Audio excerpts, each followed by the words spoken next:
देश की बदनामी विदेशों में हो रही है।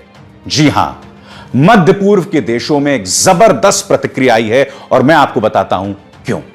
सबसे पहले मैं आपको दिखाना चाहूंगा प्रधानमंत्री नरेंद्र मोदी का एक ट्वीट जो कुछ दिनों पहले किया था, जिसमें वो ये कह रहे हैं कि कोरोना संकट के सामने हम एक साथ लड़ाई लड़ेंगे और जब ये महामारी या बीमारी आप पर हमला करती है ना, तो आपके धर्म, आपकी जाति, आपका रंग, आपकी भाषा नहीं देखती। प्रधानमंत्री को क्यों कहना पड़ा? क्योंकि जो मिडिल ईस्ट के देश हैं, गल्फ के देश हैं, वहां पर कुछ भारतीय कुछ जहरीली बातें कर रहे थे और उसको लेकर वहां के हुक्मरानों में जबरदस्त नाराजगी थी। यूएई में एक बड़ा बिजनेसमैन सौरभ उपाध्याय नाम का शख्स, उसने इस्लामोफोबिक ट्वीट जो है वो सोशल मीडिया पर, ट्विटर पर डाले, यानी मुसलमानों से नफरत वाले, खासकर कोविड के मामले में जमात और तबलीगी जमात के मामले को लेकर उसने इस तरह के ट्वीट्स डाले। लेकिन वो ट्वीट्स जो हैं उस पर नजर किसकी पड़ी?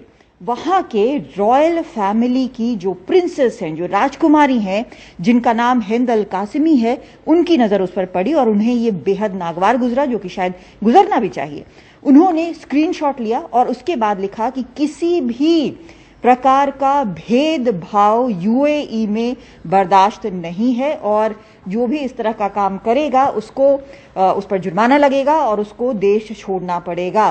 बड़ा साफ उन्होंने ये सब कुछ कहा। एनडीटीवी से जब उन्होंने बातचीत की तो उन्होंने कहा कि भारत के जो लोग आते हैं, जो कलीग्स हैं, जो साथ में काम करते हैं, उसके लिए उनके लिए बहुत इज्जत है और गांधी का ये देश है, वसुधैव कुटुंबकम का देश है। जब भी वो भारत आती हैं उन्हें अपनापन महसूस होता है और तब जाकर इस तरह की जब चीज सामने आती है तो बिल्कुल सही नहीं है। एक और शर्मिंदा करने वाला मामला सामने आया, एक सांसद से जुड़ा। ये अपने बयानों और ट्वीटों के कारण हमेशा से विवादों में रहे। नाम इनका है तेजस्वी सूर्या, लेकिन इस बार जो उनका ट्वीट सामने आया है, जिसको लेकर अब विवाद काफी बड़ा हो गया है, वो है 2015 का, जहां पर उन्होंने सऊदी महिलाओं के बारे में इस तरह का एक ट्वीट जो है, एक पाकिस्तानी तारिक फतेह का ट्वीट साझा किया। न सिर्फ साझा किया बल्कि उसके बचाव में भी उतरे। अब ये ट्वीट जो है वो सामने आ गया है। सबसे पहले इस पर जो नजर पड़ी है वो है दुबई की बिजनेस वुमन है नूरा अल गुरेर, जिन्होंने लिखा कि सूर्या के पालन पोषण पर, अपब्रिंगिंग पर दया आती है कि उन्हें महिलाओं का इज्जत करना नहीं सिखाया गया और अगर कभी विदेश मंत्रालय में उनको कोई जिम्मेदारी मिलती है तो अरब वर्ल्ड में, अरब दुनिया में वो ना आए, क्योंकि वहां पर उनका स्वागत नहीं है। आपके स्क्रीन पर एम्बेसडर पवन कपूर, जो कि हमारे एम्बेसडर हैं यूएई में, वो क्या कह रहे हैं? India and UAE share the value of non discrimination on any grounds. Discrimination is against our moral fabric and the rule of law. Indian nationals in the UAE should always remember this. वो नसीहत दे रहे हैं UAE में भारतीय जो बसे हैं और वो क्या कह रहे हैं कि पक्षपात मत कीजिए, कि किसी तरह का डिस्क्रिमिनेशन मत कीजिए। ऐसा वो क्यों कह रहे हैं? क्योंकि कुछ भारतीय जो कट्टर समर्थक हैं, भक्त हैं, वो लोग जहरीले बयान दे रहे थे मुसलमानों के खिलाफ। ये भी बता रहे थे कि ये जो देश चल रहे हैं खाड़ी के, ये हमारे रहमो करम से चल रहे हैं। नतीजा वहां पर एक जबरदस्त प्रतिक्रिया हुई है। यूएई के आपने एम्बेसडर को सुन लिया, अब देखिए ओमान में जो हमारी एम्बेसी है उसने क्या बयान जारी किया है। The friendly relations between India and Oman are underpinned by our shared values of tolerance and pluralism. Let us all commit to maintaining unity and social harmony at this critical juncture. सब एका बनाए रखें, देश जब ऐसे हालात का सामना कर रहा है। हुआ क्या है? न सिर्फ कुछ लोगों के बयान जिससे मध्य पूर्व में, गल्फ में लोगों में जबरदस्त नाराजगी है, बल्कि हमारे कुछ जाने पहचाने लोग, उनके पुराने बयानात वो सामने उभर कर आए हैं। मसलन गौर कीजिए, तेजस्वी सूर्या ने क्या कहा था आपके स्क्रीन पर। तेजस्वी सूर्या ने आज से कई सालों पहले यह बात कही थी तारिक फतेह का हवाला देते हुए, और उन्होंने आगे यह भी कहा था कि मैं इससे इत्तेफाक रखता हूं। इन्होंने क्या कहा था तेजस्वी सूर्या ने कि मध्य पूर्व में, अरब देशों में जो बच्चे पैदा होते हैं वो प्यार का परिणाम नहीं होते, वो सिर्फ सेक्स का परिणाम होते हैं, क्योंकि मध्य पूर्व में या अरब देशों में किसी भी महिला को ऑर्गेज़म नहीं होता। इसको लेकर वहां जबरदस्त नाराजगी थी। लोगों ने यह भी कहा प्रधानमंत्री आप अपने इस मिनिस्टर पर एक्शन लीजिए। उसके बाद क्या होता है? सोनू निगम का यह बयान, यह उन्होंने बयान दिया था आज से बहुत पहले, और क्या कहा था? God bless everyone. मैं एक मुसलमान नहीं हूं, मगर मुझे अजान के जरिए क्यों उठाया जाता है? यह जबरदस्ती का धर्म थोपना भारत में आखिर कब बंद होगा? उसके बाद वो ये भी कहते हैं कि मोहम्मद ने जब इस्लाम बनाया था तब बिजली नहीं थी, तो मुझे इस कोलाहल का, इस शोर का सामना क्यों करना पड़ रहा है एडिसन के बाद? क्या यह इस्लाम विरोधी है?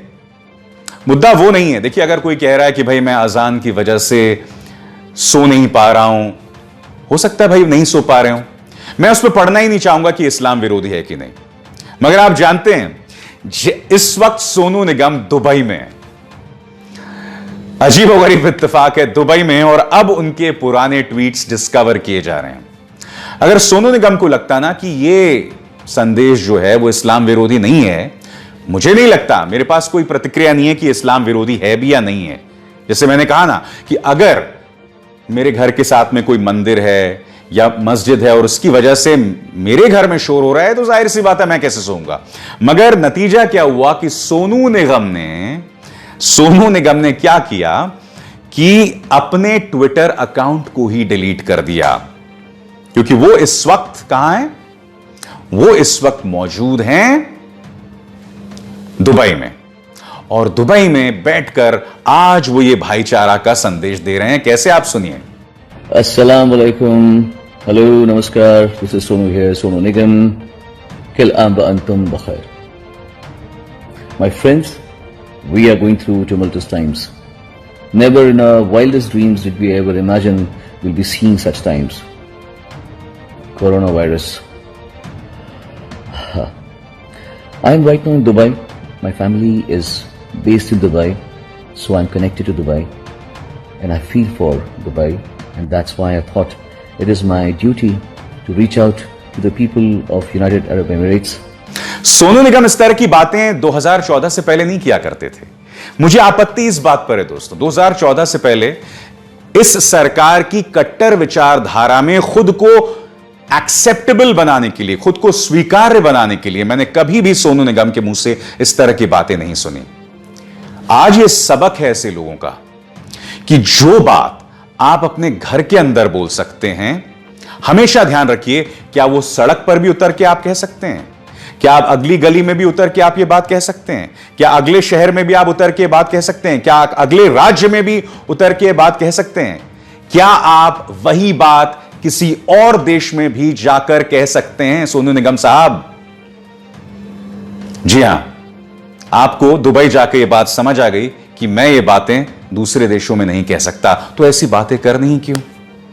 या तो अगर आपको लगता है कि आपने सही कहा है, मैंने आपको कसूरवार नहीं ठहराया आपके इस बयान के लिए। अगर आपको लगता है कि आपने सही कहा, तो आपने अपना ट्विटर अकाउंट क्यों डिलीट किया? बताइए। तो मैं जो आपको लगातार कह रहा हूं कि खाड़ी में इस वक्त लाखों भारतीय काम करते हैं। एक सर्वे के मुताबिक शायद 1 करोड़ से भी ज्यादा, हो सकता है ये आंकड़ा बहुत कम हो। आप सोचिए, जब इस तरह का जहर बीजेपी आईटी सेल फैलाएगी, तो हमारे उन भारतीयों को, जिनमें कई हिंदू भी हैं, जो बसे हुए हैं कतर में, ओमान में, यूएई में, सऊदी अरब में, उनके लिए कितनी मुश्किल हो जाएगी? बताइए ना। वहां तो डेमोक्रेसी भी नहीं है, वहां तो कोई सुनवाई भी नहीं है। आप सोचिए, जब आप इस तरह की जहरीली बातें करते हैं, मैंने कुछ 2 रुपए प्रति ट्वीट पर बिकने वाले बीजेपी आईटी सेल के कुछ लोग, वो लोग क्या कर रहे थे, उन्होंने अपने लोकेशन को जानबूझकर कुवैत या कोई मिडिल ईस्ट कंट्री कर दिया, और उसका मकसद यह था कि हम जानबूझकर अपने अकाउंट से जहरीली बातें करें मुसलमानों के बारे में, और फिर हमारी वहां शिकायत हो और वहां बेवजह का असमंजस फैले। आज मैं आपसे कहना चाहता हूं, आपके इस रवैये की वजह से हमारे भारतीय जो वहां बसे हैं, उनके लिए मुश्किलें पैदा हो रही हैं। और मैं ये बता दूं, जिन लोगों ने वो जहरीली बातें की थी, एक प्रीति है, एक सौरभ है, ये सब तो हिंदू है ना, इनसे जुड़े फैमिलीज हैं, इनसे जुड़े एम्प्लॉइज हैं। आपकी बेवकूफी की वजह से इनको दिक्कतें पेश आ रही हैं। आप जानते हैं पैनिक और आतंक में बहुत बड़ा फर्क है। आप ये वीडियो देखिए, फिर बात करता हूं मैं।